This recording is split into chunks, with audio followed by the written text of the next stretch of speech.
I showed y'all to play heard around the world. Napheesa Collier, second in MVP voting, assistant vice president to the WNBPA, came out that she tore ligaments in her shin and in her ankle off that play. Now, how you tear them? Yeah, how you tear them in the shin and the ligaments?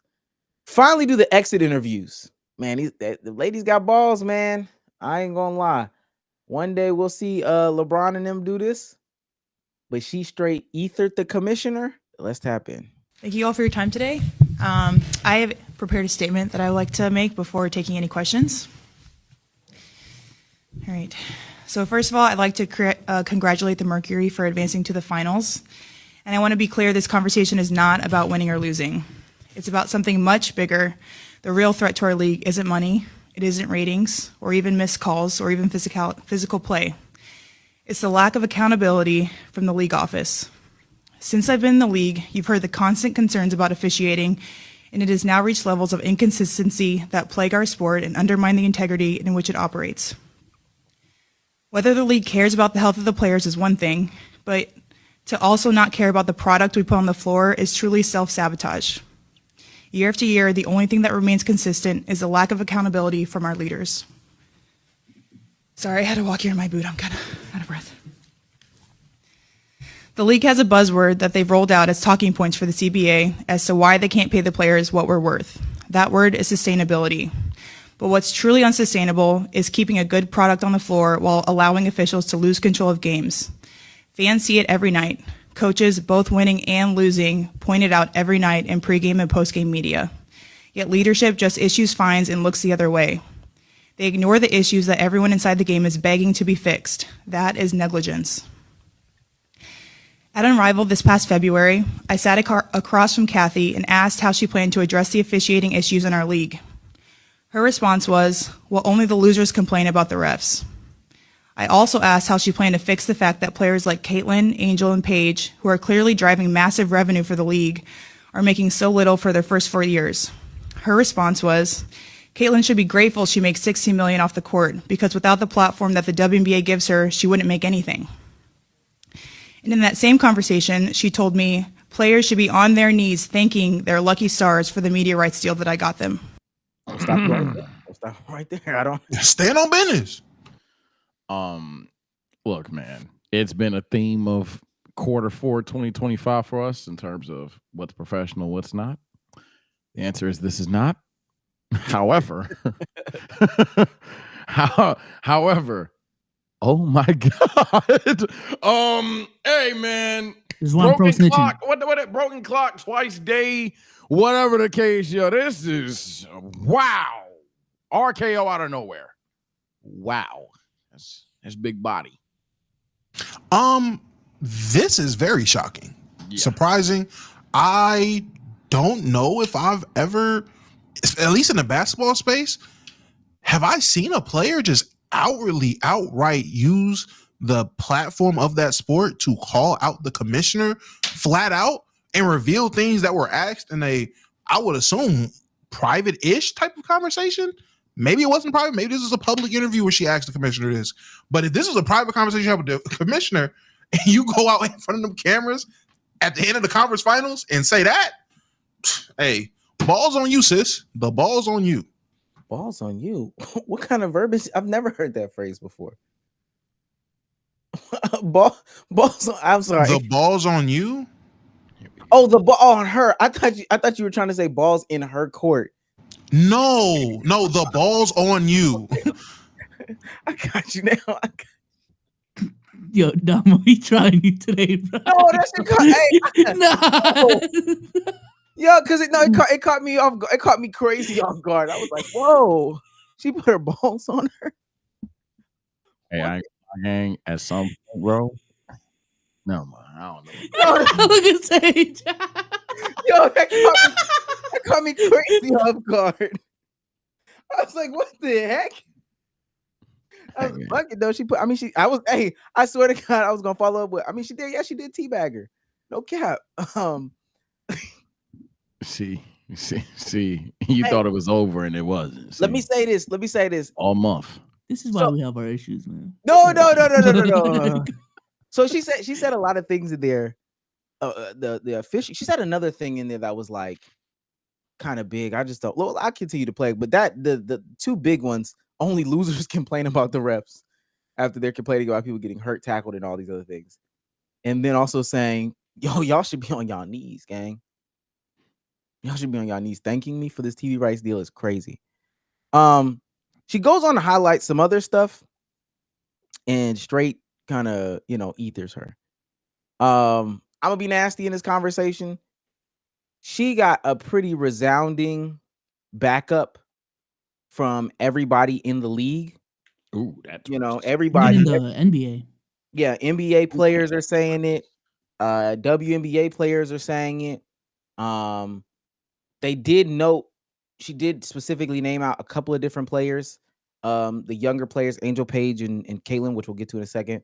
They asked her at the end of this, would you have made this statement if y'all won or something like that? And she was like, yeah, I still would have made it. The thing that's interesting though, because I know it's gonna get out that we're gonna have to talk about it, so I just want to address it. People want to know if Caitlin said anything. Caitlin has yet to say anything just yet. The Fever did lose. People are expecting at Media Day, because she is going to speak at Media Day, for her to say something there. But as of right now, she has not said anything. The commissioner put out a statement, though.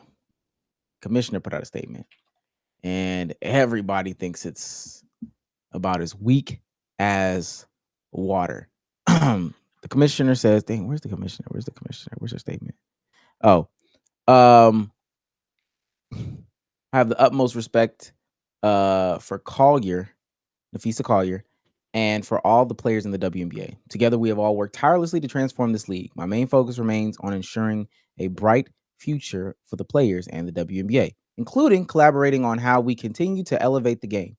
I am disheartened by how Napheesa characterized our conversations and league leadership, but even when our perspectives differ, my commitment to the players and to this work will not waver. You did not deny anything. Yeah, she didn't deny anything. People are mad at that? Or people mad at her response?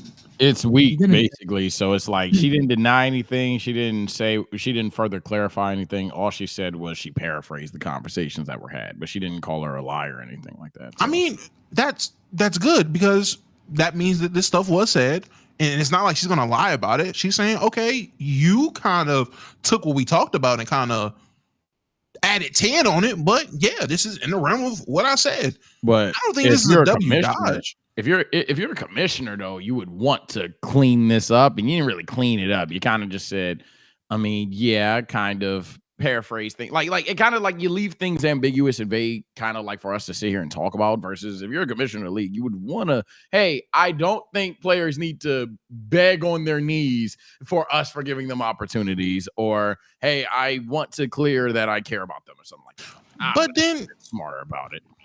But then what's gonna stop the onslaught of if Collier just come out and be like, oh nah, Trick, you lying. No, you said these things. Now you're going back and forth. Then it's gonna be hearsay, but at the very least, you could say, I mean, hey, I said I didn't fucking say it. So what the fuck? Like now you're damn near like just admitting that you kind of said it. Like sort of said it. Admitting in a way, admitting in some way, shape, or form that you do genuinely believe that players should be thankful for what you've done, despite the fact that they're being treated unfairly. I'm about to say it's gonna be hearsay regardless, because we'll never. Oh, we might. Chances are we might not actually hear the conversation. So if it's gonna be hearsay anyways, you might as well like defend yourself fully and just say like, I didn't say that. Like that's kind of crazy. Yeah. I think one of the more important things that came out of this is that Fee really opened up conversation for all the things that are in the CBA and the contract negotiations and stuff like that. Yo, they are going crazy in the chat with the greens and the emojis. Forgot about our emotes. Yeah, emotes are still up there. Kind of went crazy and introduced some new concepts. There are refs that make more than rookies in the league. Some rookies in the league, and I know that that's something in the perspective that people just did not know about. The Caitlin Clark comment got a lot of people riled up. That was the craziest part to me. I ain't gonna lie. And it was intentional because, at this time, it's time to galvanize all communities. We don't really need anybody saying anything to say like, be like Caitlin Clark, da, da, da, da. I saw all the troll accounts yesterday, kind of be like, hold on now. You went a little too far, Kathy. You went a little too far. Yeah. Yeah. That was a genius move. Get the Caitlins on their side. No, not my queen. Disrespecting my queen? Yeah, nah. Not that. Okay, so what happened? We go to the game 5 though. Indiana, Las Vegas, and now the crazy game, by the way, Chad. Crazy game if y'all didn't see it. One of the most insane basketball games I've seen in a minute. Not on some like we trying to gas it, but Asia had 30 and she might have had 30 and 10. Jackie Young, guard on the team, had 30, 10 assists, 0. When I tell y'all, chat, they was moving like 2016 Kyrie Braun, obviously without the fucking dunking. Oh my god! But like, like performance wise, I think Jackie had 30 and 10, and Asia had like 37 and something. Like 30, 10. Well, I'm looking at it now. Asia had 35, 5, 8, 4 steals, 4 blocks. Jackie had 32, 10 assists with 0 turnovers. It's almost like a 5x5. Yeah. Jesus. I'm like, you just casually read off a 5x5. Now, mind you, this is how crazy the game was. The Fever was keeping up without Caitlin Clark. Kelsey Mitchell got injured in like the last 3 minutes of the fourth quarter, and Aaliyah Boston had foul trouble the whole time and was fouled out going into OT.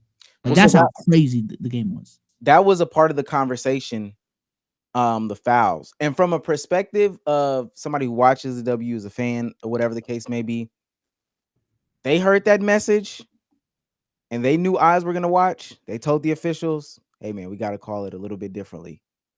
The stuff that they called as fouls for Aaliyah Boston, stuff that was not a foul Friday.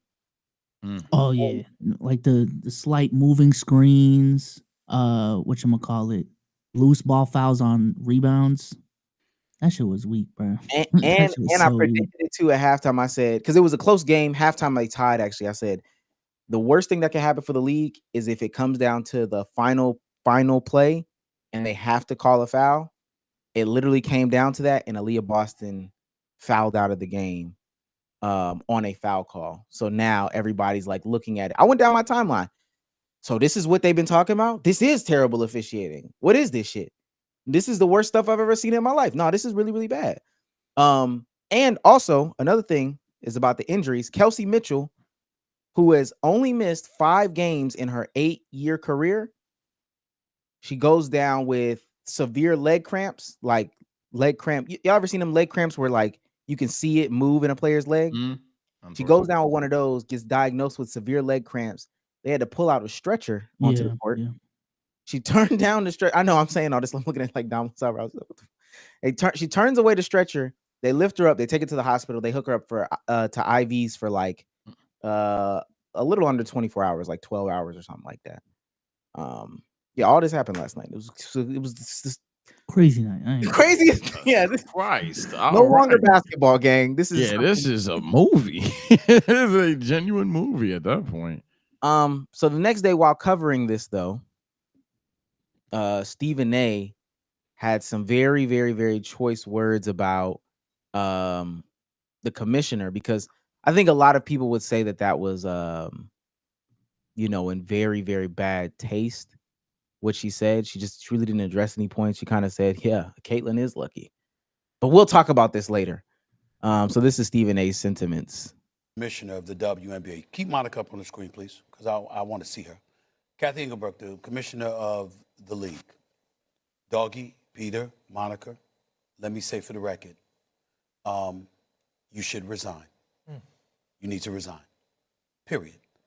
The reason I say that, Doggy, is because when a player, any player, but especially one of that magnitude, attacks you publicly like that, that weak-ass statement Commissioner Engelberg gave is not good enough.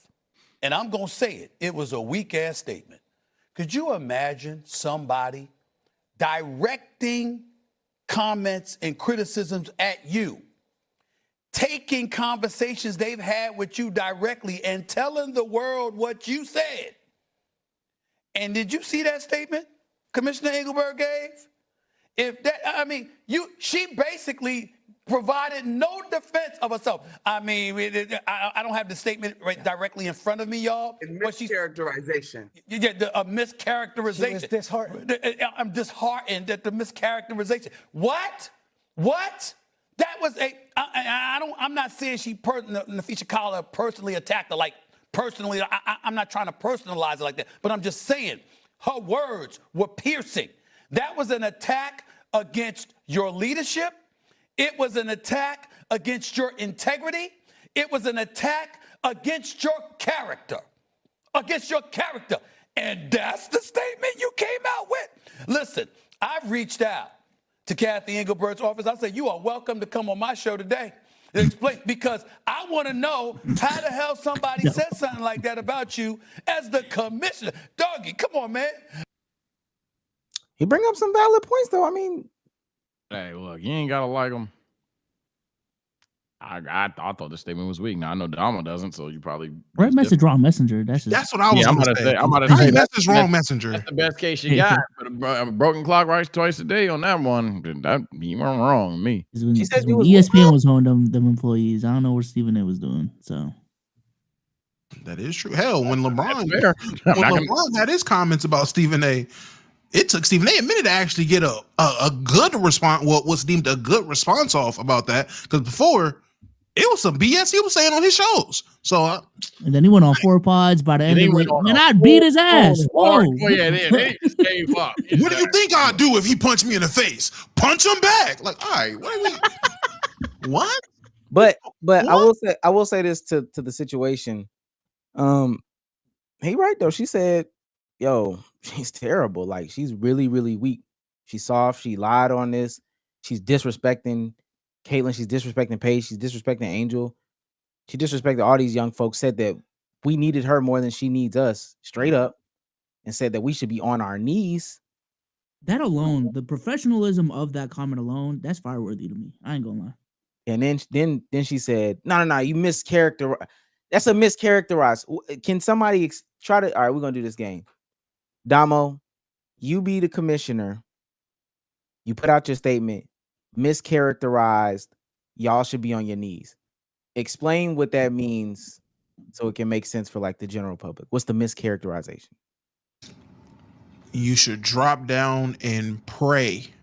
Drop down in joy. You should bend over with glee. I don't know. That's the best I could do. Okay. Sage, explain you should be on your knees, but they mischaracterized it. So you're trying to clean it up. Clean that up. So when I told Miss Collier that she should be on her knees and be thankful for everything that I've done, I was speaking in a generic lens of the opportunity that it is to even live, to live life, to be in the WNBA, to be able to be seen by myself, to even have this conversation. So when we get on our knees, chat, we just thanking God. It's just that's all it is. It's just common prayer. I don't get it. Okay. Bezos, clean up. You should be on your knees because we mischaracterized what you said. Clean that up. I said we all should be on our knees, including myself. All knees matter type shit. I don't.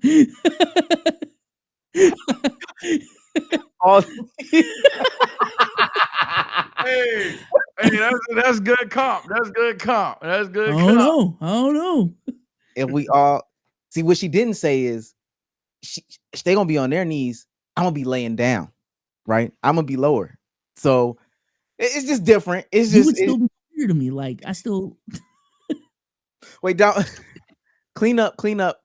That Caitlyn should be lucky that the WNBA exists so she can make $60 million. Clean that up, knowing that she made money in college too from Nike and Allstate. Clean well, when I stated that Caitlyn should be lucky that she's making so much money off the court because of the opportunity I put her in, it's because she was only making $30 million in college off the court. So when you think about it, the W doubled what she was making. If she wasn't here, if she was playing Lithuania, it would only be $25 million off the court. So realistically, I made you. Just at the end, just to double down. You're like, fuck. But no, all jokes aside, can I ask? And this might seem random, but stick with me. When the Stud Buds streamed that one party where it was like it seemed like the whole WNBA community was there. The commissioner was there, all the stars, players, they was having a great time. Was that during like the end of the Unrivaled thing, or was that just something super random? That was All-Star Weekend. That was their All-Star Weekend. Okay. Hey, take away what I was going to say. You was going to say she was drunk?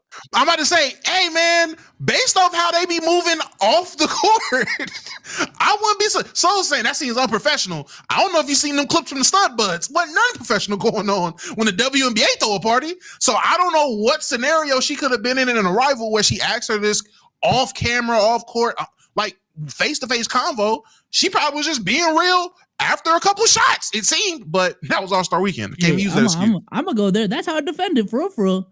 Fee, weren't you 5 shots in? How do you know what I said? We was drinking Ciroc together. I'll say, as a commissioner, I just shouldn't be drinking with my players. I apologize. Easy. Yeah. Now the more we talk about, she had some weak sauce. There's easy ways to gaslight out of this. I'd be good. Easy. Not even gaslight. Just say you didn't do so it. So much more deflection. Deny, right? Just lie. Just lie. If you actually said it, just lie. Yeah, that's what I think is also crazy about this, because like it is gonna come out weird now. She did, because I don't think Fee has this recorded, and you know what's crazy? Maybe she does, and that's probably why she don't want to say nothing.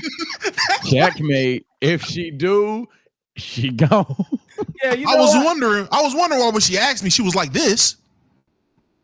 I was wondering why her phone was just out like this while she was talking to me. Why did she have a? She's not used to a little media team being around. The phone was like this. It was kind of. She had one of those little Rodecaster mini mics. I thought it was a TikTok, right? She had EJ webcam pointed at her face. Are those metal glasses? Yeah. She wore these glasses. Hey, look, she ripped the tape off the little like. No. Now, all right, this is the conspiracy theory, Frodo. Because what she said is kind of crazy. And I can only imagine. Y'all better be on y'all knees for me. Let me ask you this. Why do you think she was comfortable enough saying this in front of a player's face? Not only that, like a top 3 player literally making a rival league. Like, what the fuck? Yeah. She had to be 5 shots. Like, I'm being so serious. That is the only justification. She had to be 5 shots in, bro. I ain't gonna lie. I'm not gonna cap. I'm not shocked by it, and I'm not shocked that they bold, because the NFL players, Damo said, is there anybody that done this? Not done it directly to Goodell per se consistently, but players been talking about this with their owners all the time in football. So this ain't nothing new to me. It's just the fact that I guess, we are all guy talk all the time. I guess the girls doing it too. They having the exact same wild, unhinged conversations. You should be thankful for being in our league. That's definitely the precedent owners in the NFL have for the players. I guess that's how hardcore they go to getting everybody to fall in line. Well, question for everyone. Like, I know a couple pods ago we were talking about how David Stern would handle a situation, and we were like, yeah, David ain't having none of this. Like, he laid down the law. Is this, to play devil's advocate, is this not her doing the same thing? I would agree. I would think so. I mean, if you go back and ask Steven Jackson about them conversations he had with David Stern about his issues. David Stern talked about players like this. Like, David Stern had conversations with players like this. That's why when I heard the comments, I was like, yeah, that's crazy, but it ain't like she said it on the podium. Like, she said this in a one-on-one conversation. She was just being honest about how she felt. If she genuinely feels like that, that's how she feel. Is it dumb? Have your thoughts. Is it crazy? Have your thoughts. I'm just happy she didn't go up there on the podium and backpedal 50 yards like she's a all-pro defensive back when this is something she said. That's what would have pissed me off. But she stood on business. I said something like that. I might not have said that, but I said something like that. Yes, absolutely. He said, no, I didn't say. I never said lucky. I said she's fucking lucky. Okay. I didn't say she should get on her knees. Hands and knees. I told her to bow. Hands and knees. I said get on her hands and knees and thank me as a god. That's what I said. You know, God made you for sure. But I helped. Yeah, that's what Young Thug said. Right. I made you. I mean, God made you. See, that's the mischaracterization, but I made you as well. So that's just a crazy statement to say, because we've talked about how the WNBA has handled marketing. To say that they made Caitlyn and them, come on, bro. That's so unserious, bro. Especially with this culture that is casually watching or even hardcore watching the WNBA. They're gonna hear us, oh yeah, well, you made Caitlyn. They're gonna be like, what? Instantly. But then you find out it was actually WNBA marketing that took that picture of Angel Reese hitting knees on Caitlin Clark. Yeah, whole time they were behind it. The whole time. WNBA marketing made the Monkey Angel Reese cover. Like that was that's what they did. Barstool. They told Dave Portnoy, hey, here's a bag. Say this. Say these things about Angel Reese, please. I'll say this. I think to close it out for me, I think that there's gonna be a lockout. And there's gonna be some serious conversations to be had. I mean, I don't even know how you move forward with a lot of what's been said, what's been done, the perception. You know, she might not have a position next year. I'm glad that it's no longer like people going into this thinking that it's just the money or benefits, or really just the money. Like people thinking, oh, this is about being equal with the NBA players. I'm glad that people are thinking this past this. Like we just seen some historic stuff, get stomped in our faces because there's not 15 people on a roster. So Kelsey Mitchell can get a break or Aaliyah Boston get fouls like this. So it's good that it got out. It's going to be nasty what happens next season, next off season, and all this other stuff like that. I just think it's well, I'm gonna just say it real quick. I just think it's like mad genius how Fee and the WNBPA are moving with all of this, because to Omar's point, all of this is calculated. I would even go as far as to say like them starting Unrivaled is a calculated move in and of itself, so that when they go to the negotiation table, they can say that, yo, we literally made a league, a player ran league. So y'all can't say it's a media conglomerate providing, like, we are creating the value. And that's a really big bargaining chip to proving their value. On top of the timing with all the statements going on right now with Fee saying what she's saying, like all of this is just genius to me. I ain't gonna lie. So I would just say they go into a lockout, they demand higher pay. That would kick in for, I mean, it feels like a simple answer. That would kick in for the players inking new deals. So the ones that are underpaid now, they will still have to finish out their contracts underpaid, correct? Literally, this is like 2011 times 10. Pretty much, if you're on a rookie deal, you're not a free agent, but literally like everybody's a free agent. Oh, okay. Dang. Oh, this is about to be nasty. This is about to be nasty. And they have somewhere to go. They genuinely have somewhere to go if they don't want to play in the WNBA. The whole league is about to look different. Let me see. Can I do type? I think I could do type. Can you imagine you just now started working for the Golden State Valkyrie? Lockout? Yeah, you know what? Scrap it. We just gonna do something else. Christ. My life sucks. It's like 123 players. This is all Jesus. Whatever name you want to bring up is on this list to be a free agent.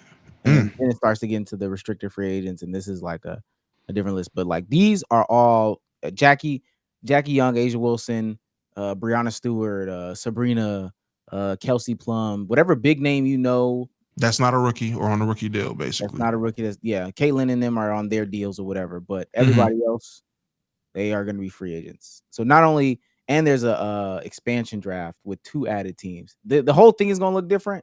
Pay is going to look different. Everything is going to look different when they do come back. The question is, when does that happen? When is that going to be? Got you. Yeah, man. Hey, man, you people over here calling for the NBA to do this. Shut up. They obviously like Adam Silver a lot more than the W like they commissioner.